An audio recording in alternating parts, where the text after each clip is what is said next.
नमस्कार बंधुरा IT scheme चैनेले सबाइके welcome. Friends आपनारा किछुदिन आगे सबाई पंचायत भोट दिएछिलेन, तो सेखाने किन्तु भोट देওয়ার पद्धतिटा एकटू आलादा छिलो। सेखाने आपनारा बैलट बक्सेर माध्यमे भोट दिएछिलेन, अर्थात तीनटी बैलट पेपर देওয়া হয়েছিল। সেই তিনটি ব্যালট পেপারে আপনারা যাকে যাকে পছন্দ করেন সেই অনুযায়ী তাতে স্ট্যাম্প মেরে পেপারটা ভাঁজ করে আপনারা ব্যালট বক্সে ফেলে আপনাদের মূল্যবান ভোটটা সেখানে দিয়েছিলেন।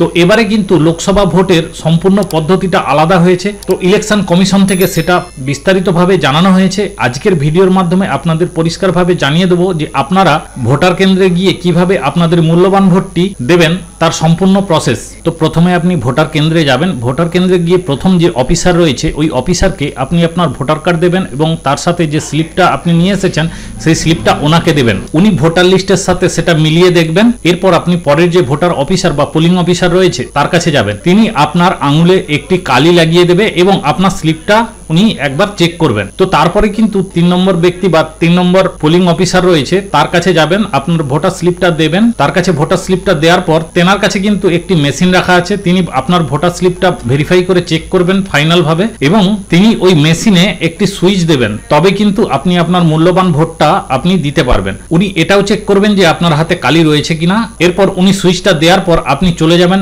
ভোটার কেন্দ্রে যেখানে আপনি ভোট দেবেন। তো এখানে কিন্তু এই মেশিনের মধ্যে যারা দাঁড়িয়েছে তাদের মধ্যে টোটাল লিস্টটা দেয়া থাকবে। আপনি যাকে পছন্দ করেন, ধরুন আপনি এই 3 নম্বর ব্যক্তিকে পছন্দ করেন, তাহলে কিন্তু 3 নম্বর ব্যক্তির সোজা যে সুইচটা আছে সেখানে দাবিয়ে দেবেন, একটি লাল মতো আলো জ্বলে উঠবে।